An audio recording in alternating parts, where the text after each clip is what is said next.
జై శ్రీరామ్. మన జీవితంలో ప్రతిరోజు ఎన్నో సమస్యలు, ఒత్తిడులు, అవమానాలు, అన్యాయాలు ఎదురవుతుంటాయి. అలాంటి సమయంలో సరైన నిర్ణయం ఎలా తీసుకోవాలి? కోపాన్ని ఎలా నియంత్రించాలి? మన విలువలను ఎలా కాపాడుకోవాలి?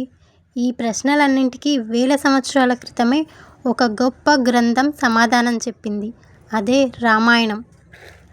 ఈరోజు రామాయణంలోని ఒక సంఘటన ద్వారా మన జీవితానికి ఉపయోగపడే అద్భుతమైన పాఠాన్ని తెలుసుకుందాం. అయోధ్య రాజ్యం మొత్తం ఆనందంలో మునిగిపోయింది. మరుసటి రోజే శ్రీరామునికి పట్టాభిషేకం జరగబోతుంది. ప్రజలందరూ సంబరాలు చేసుకుంటున్నారు. కానీ ఒక్క రాత్రిలోనే పరిస్థితి పూర్తిగా మారిపోయింది. కైకేయి తనకు ఇచ్చిన 2 వరాలను గుర్తు చేస్తూ భరతుడిని రాజుగా చేయాలని, శ్రీరాముని 14 సంవత్సరాలు అరణ్యవాసానికి పంపాలని దశరథ మహారాజును కోరింది. దశరథుడు తీవ్ర బాధతో మునిగిపోయాడు. తాను ఇచ్చిన మాటను వెనక్కు తీసుకోలేక, తన ప్రియమైన కుమారుడికి ఈ విషయాన్ని చెప్పలేక కన్నీళ్లు పెట్టుకున్నాడు. ఈ వార్త విన్న శ్రీరాముడు ఏం చేశాడు? కోప్పడ్డాడా? రాజ్యం కోసం పోరాడా? తనకు అన్యాయం జరిగిందని వాదించాడా? లేదు. ఆయన ఎంతో ప్రశాంతంగా ఒకే మాట చెప్పాడు. తండ్రి ఇచ్చిన మాటను నిలబెట్టడం నా ధర్మం అని. అలా చెప్పి రాజ్యాన్ని వదిలి అడవికి వెళ్ళడానికి సిద్ధమయ్యాడు. ఇది రాముని యొక్క గొప్పతనం. మన జీవితంలో కూడా ఇలాంటి పరిస్థితులే వస్తుంటాయి. కొన్నిసార్లు మనకు రావాల్సిన అవకాశం మరొకరికి వెళ్తుంది. మనం ఎంత కష్టపడినా గుర్తింపు రాకపోవచ్చు. కొన్ని సందర్భాల్లో మనపై నిందలు కూడా పడవచ్చు. అప్పుడు మనం కోపంతో, తొందరపాటుతో నిర్ణయాలు తీసుకుంటాం. కానీ శ్రీరాముడు మనకు నేర్పిన పాఠం ఏమిటంటే, పరిస్థితులు మారొచ్చు, కానీ మన వ్యక్తిత్వం మారకూడదు. ఇతరులు ఎలా ప్రవర్తించినా మన విలువల్ని మనం వదులుకోకూడదు. ఎందుకంటే తాత్కాలికంగా నష్టం వచ్చినా నిజాయితీనే చివరికి గెలుస్తుంది.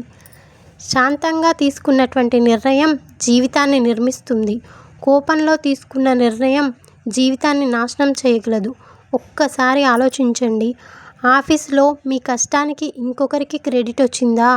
పాఠశాలలో లేదా కాలేజీలో మీకు దక్కాల్సిన అప్రిషియేషన్ వేరే వారికి దక్కిందా? కుటుంబంలో మిమ్మల్ని ఎవరైనా తప్పుగా అర్థం చేసుకున్నారా? అలాంటి సమయంలో వెంటనే స్పందించకుండా ఒక్కసారి ఆగి ఆలోచించండి.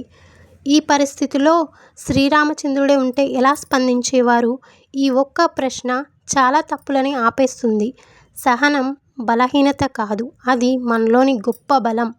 ధర్మం అంటే కేవలం పూజలు చేయటం కాదు, ప్రతి పరిస్థితిలో సరైన పని చేయటం, ఎవరు చూడకపోయినా నిజాయితీగా ఉండడం, మన మాట నిలబెట్టుకోవడం, ఇతరులని గౌరవించడం, ఇదే నిజమైన ధర్మం.